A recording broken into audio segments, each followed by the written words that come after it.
Assalamualaikum warahmatullahi wabarakatuh. Waalaikumsalam warahmatullahi wabarakatuh. Selamat pagi. Pagi. Ya, ketemu lagi pada hari Senin pagi hari ini kita dalam pelajaran geografi ya. Seperti biasa untuk hari Senin ini kita akan belajar tentang geografi tentang penduduk. Oke, sebelum belajar marilah kita untuk berdoa terlebih dahulu. Untuk doa silakan dipimpin oleh ketua kelasnya. Ya, Siapa? sebelum pelajaran dimulai, alangkah baiknya kita berdoa di dalam hati dimulai.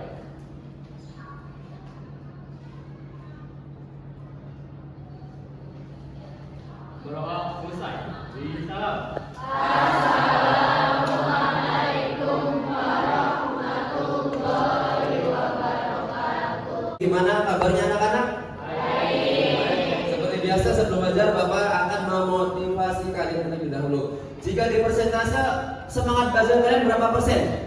50. Berapa persen? 50 kata Nagayo. 80. Yang 20-nya kemana? Masih di rumah. Masih ingat kemarin malam mingguan. Ya, jadi kalian diwajibkan untuk belajar ya. Orang tua kalian bekerja mencari nafkah dengan susah payah. Pernah nggak sih Bapak tanya kalian bekerja 20 menit aja? Gimana rasanya? Capek kan? Nah, untuk itu kalian harus menghargai juga dengan adanya uang yang dikasih orang tua kalian. Jadi kalian harus fokus belajar, semangat belajar untuk menggapai cita-cita yang orang tua kalian dan kalian nggak harapkan, ya kan? Oke, selanjutnya Bapak akan melakukan presensi terlebih dahulu.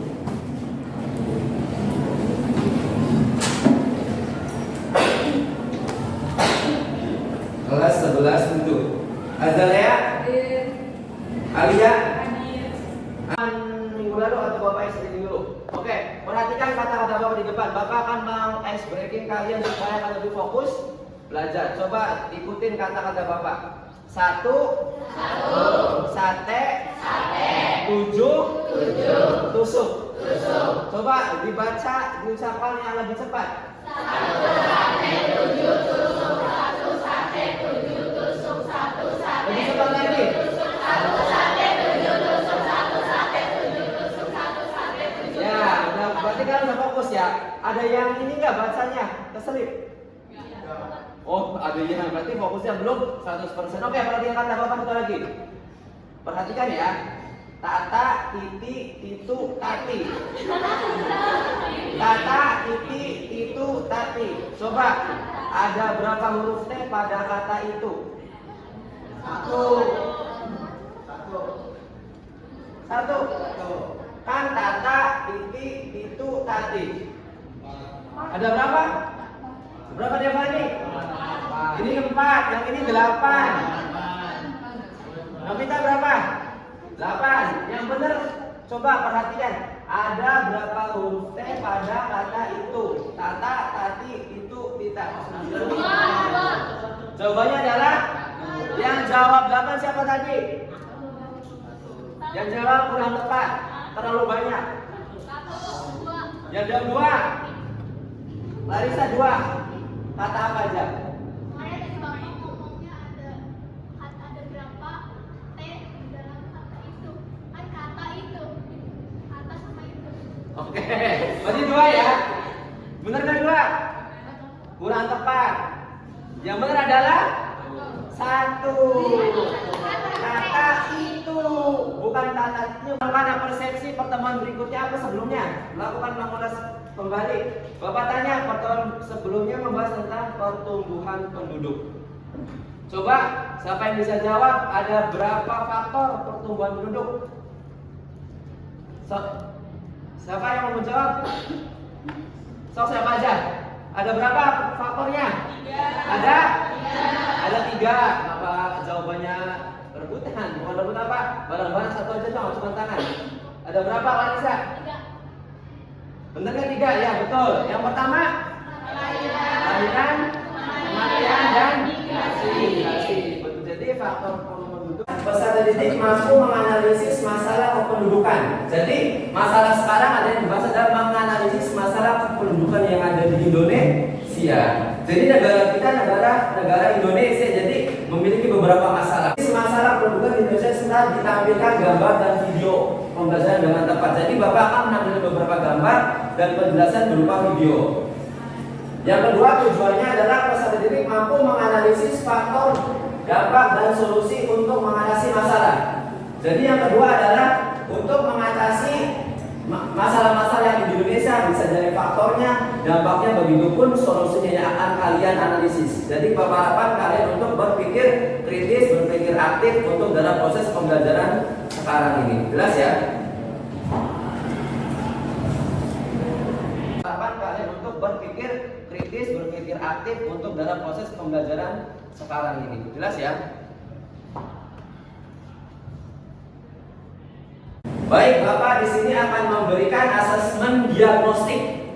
Asesmen diagnostik itu adalah pertanyaan untuk merefleksikan atau memancing kalian supaya kalian untuk fokus lebih lagi. Yang pertama, sudah siap menjawab?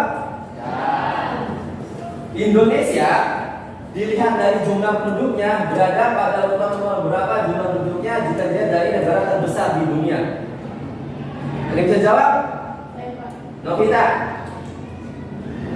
berapa jumlahnya? Keempat terbesar di dunia. Keempat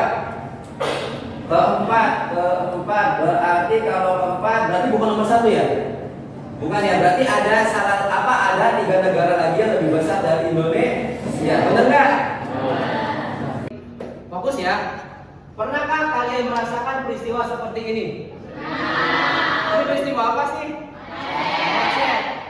Di sini kalau pagi macet nggak di kota Cirebon? Macet. Kenapa bisa macet? Karena banyaknya. Lanjut ke mulai ke materi. Fokus ya. Pernahkah kalian merasakan peristiwa seperti ini? Ini peristiwa apa sih? Macet. Di sini kalau pagi macet nggak di kota Cirebon? Kenapa bisa macet? Karena banyaknya penduduk, betul nggak? Benar ya. Dan juga banyaknya motor juga kan. Terus kendaraan banyak di kita ini masih menggunakan kendaraan pribadi.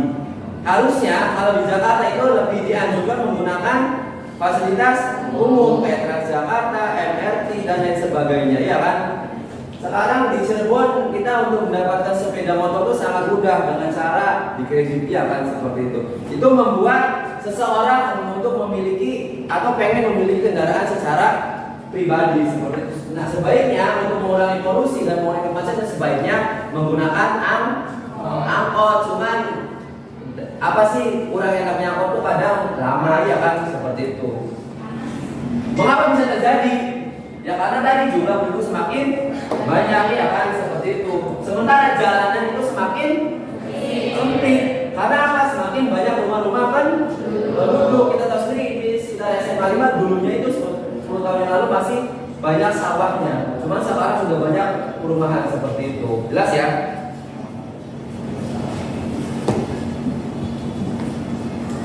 Apa saja sih masalah kependudukan yang kalian ketahui?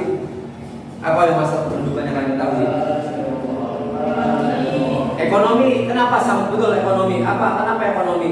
Masalah di Indonesia, setiap negara memiliki masalah di bidang kependudukan. Masalah yang dihadapi suatu negara cenderung berbeda dengan negara lain. Jadi di Indonesia ini berbeda dengan negara lain. Kalau di negara Jepang, tahu Jepang? Itu Bapak pernah mendengar itu tidak ingin memiliki anak bahkan. Di Indonesia kita sangat banyak kan ingin memiliki anak, tapi di Jepang memiliki anak itu menjadi beban tersendiri karena untuk mengurus, untuk membeli. Pokoknya mah, kalian di Jepang itu pola pikirnya itu mereka kalau tidak salah bekerja terusnya. Setiap negara mempunyai masalah di bidang kependudukan. Masalah kependudukan yang dihadapi suatu negara cenderung berbeda dengan negara yang dihadapi negara lain. Sebagai negara yang sedang berkembang, Indonesia memiliki masalah-masalah kependudukan yang cukup serius dan harus segera diatasi. Permasalahan-permasalahan dinamika penduduk dapat dikelompokkan sebagai berikut. Yang pertama, masalah penduduk yang bersifat kuantitatif atau jumlah. Ini terdiri dari jumlah penduduk besar, pertumbuhan penduduk cepat dan persebaran penduduk tidak merata. Mari kita bahas permasalahannya satu persatu mulai dari jumlah penduduk yang besar. Penduduk dalam suatu negara menjadi faktor terpenting dalam pelaksanaan pembangunan karena menjadi subjek atau objek pembangunan. Masalah jumlah penduduk yang besar diantaranya adalah: pertama, jumlah penduduk Indonesia menempati nomor 4 di dunia. Siap. Nah, setelah ini Bapak akan menampilkan beberapa gambar yang kalian harus analisa. Nanti Bapak arahkan kalian untuk kerja kelompok seperti itu. Jadi di sini udah Bapak siapkan gambar-gambarnya. Ini gambar pertama, gambar kedua, gambar ketiga, gambar keempat, kelima, dan keenam. Untuk ke depan. Alia, Linda, Kevin, Clarissa, sama Jalea, sama Novita, silakan maju ke depan. Untuk mencari teman-teman kelompoknya seperti itu. Terserah kelompok mencari temannya seperti apa.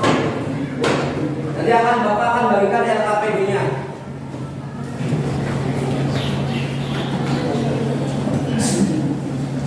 Ini kelompok pertama,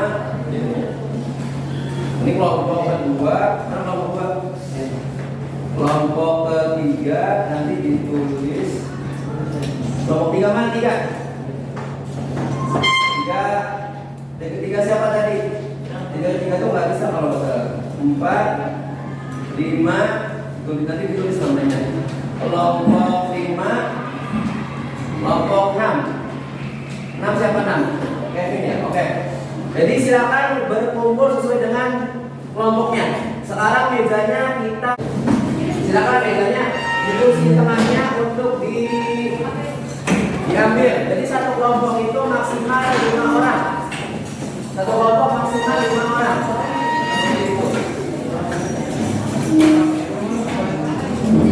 Ada di LKPD tadi, ya kan? Ditulis namanya, sudah petunjuknya di LKPD. Nanti Bapak memberikan waktu dan juga kalian diarahkan bekerja sama dan juga nanti di slide di kertas itu sebagai mitigasi barangkali kampanye error, dan juga temannya juga akan membuat sebuah poster atau jawaban di aplikasi Canva. Jadi kalian mencari untuk dianalisa gambar dari materi atau masalah-masalah yang Bapak tampilkan seperti itu. Untuk kelompok 2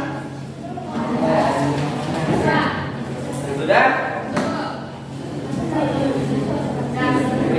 Untuk kelompok 3 ya sudah paham. Jadi kalau kelompok 3 ini fokusnya ke mana hukumnya ya? Kenapa sih kalau jawab pada seperti itu? Untuk kelompok 4 ini tentang kematian atau tentang kesehatan yang rendah. Kelompok 5 tentang pendidikan. Kelompok 6 tentang pendapatan yang masih rendah. Paham ya?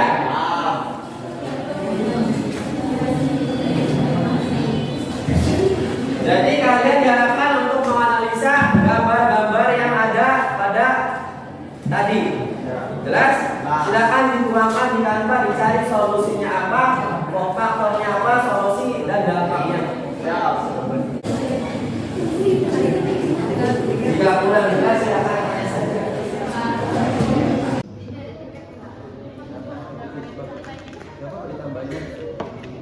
Gak apa-apa, tambahkan Pak, masukkan poster gambar boleh nggak Pak sebagai ajakan? Boleh.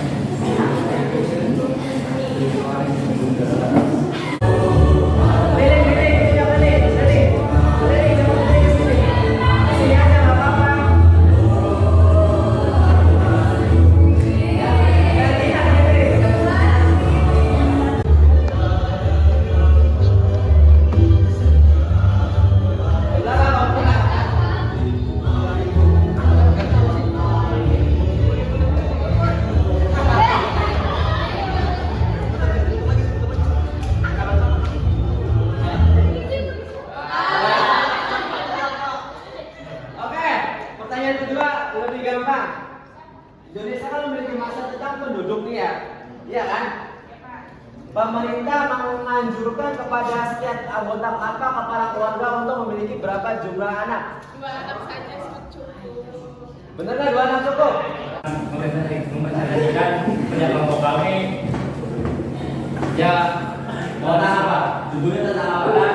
kesehatan rendah, tingkat kesehatan rendah. Caranya sih cara. Untuk yang pertama ada faktor, hal ini ada kaitannya dengan faktor pendapatan dan pendidikan. Karena jika memiliki pendapatan yang lebih atau cukup, maka segala kebutuhan sehari-hari akan terpenuhi, terutama untuk makan. Dari faktor pendidikan, karena dengan kesadaran akan pentingnya hidup sehat, dan juga dengan kesadaran ketersediaan air bersih, karena air bersih merupakan kebutuhan sehari kesehatan sebelum mandi. Kalau air kotor maka sebelum penyakit akan mudah datang.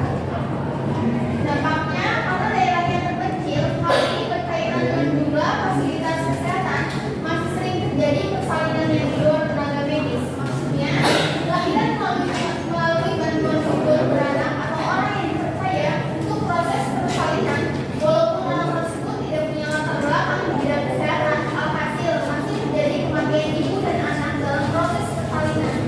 Dampak berikutnya adalah mudahnya terserang penyakit karena sumber air kotor atau tercemar dari terjadinya gizi buruk. Solusinya satu, melaksanakan program perbaikan gizi terutama pada balita dengan posyandu. Yang kedua, perbaikan lingkungan hidup dengan cara mengubah perilaku sehat penduduk serta melengkapi sarana dan prasarana kesehatan. Ketiga, penambahan jumlah tenaga medis seperti dokter, bidan, dan perawat. Keempat, pencegahan dan pemberantasan penyakit menular. 5. Pembangunan puskesmas dan rumah sakit. 6. Pemberian penyuluhan kesehatan kepada masyarakat. 7. Penyediaan air bersih. Kerja nyata pemerintah buat ngatasin tingkat kesehatan yang Nah, kerja nyatanya apa Kak? Pekerjaan lainnya Di sini juga kelompok ini membuat beberapa poster, silakan diklik. Ya, ini ayo ikut KB atau KB? Keluarga berencana. Jadi pemerintah itu menggalakkan 2 anak cukup supaya jangan banyak-banyak penduduknya. Iya kan? Seperti itu. Jadi kalian harapan ketika sudah menikah, ketika 2 anak cukup ya. Ingat kata Pak Dwi dalam biografi 2 anak cukup, jangan banyak-banyak seperti atau jangan lebih dari 3 seperti itu. Ada yang tanyakan dari kelompok ini? Jelas tidak tentang KB? Ada yang belum paham tentang KB? Jelas? Rozan nanya apa lagi Rozan? Sebentar aja. Bagaimana adanya ketidaksetaraan ekonomi dapat mempengaruhi keputusan keluarga terkait dengan kelahiran dan strategi apa yang dapat diimplementasikan untuk mengatasi ketidaksetaraan tersebut. Nah, kita akan menarik kesimpulan di sini. Kita bahas bareng-bareng. Tiap kelompok akan diharapkan untuk suaranya untuk menarik kesimpulan. Jadi kesimpulannya, masalah penduduk Indonesia terdiri dari berapa?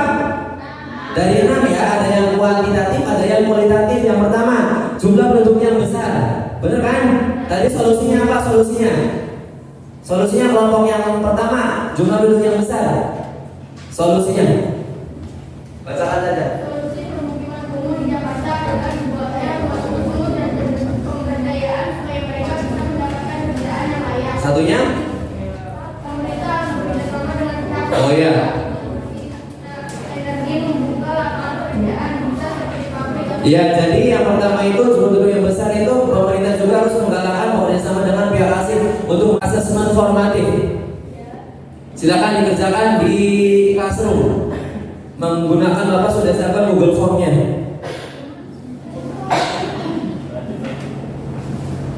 Asesmen formatif soalnya seperti ini, pilihan ganda kalian tinggal isi saja. Asesmen formatif 10 soal, tentunya pilihan ganda. Ini materi tentang yang Bapak tadi diajarkan. Ada di classroom asesmen formatif. Silakan diisi asesmen formatifnya. Ya. Refleksi materi masalah kependudukan silakan diisi dengan apa yang kalian rasakan pembelajaran pada hari ini. Ada 6. Yang pertama masalah tentang jumlah penduduk yang besar. Terus apa lagi? Percepatan apa? Pertumbuhan penduduk, tingkat kesehatannya rendah, tingkat pendidikan dan juga tingkat pendapatan yang rendah. Itu kesimpulannya materi hari ini. Setelah itu, oke, pada pertemuan berikutnya itu tentang mobilitas penduduk. Itu Bapak akan memberitahukan lagi untuk materi berikutnya adalah tentang mobilitas penduduk. Tahu kan mobil bergerak tidak? Nah itu namanya pergerakan penduduk. Artinya apa? Ada yang keluar negeri, ke dalam negeri, ada yang urbanisasi dan lain sebagainya. Jika kita ucapkan salam, ucapkan alhamdulillah dan akhiri untuk doa dipimpin lagi oleh ketua kelas sebagai rasa syukur kita kepada Allah. Ketua kelas untuk dipimpin berdoa penutup. Sebelum alangkah baiknya,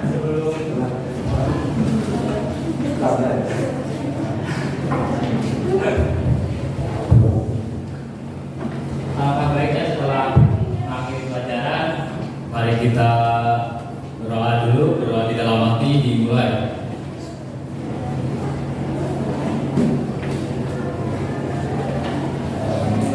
Beri salam.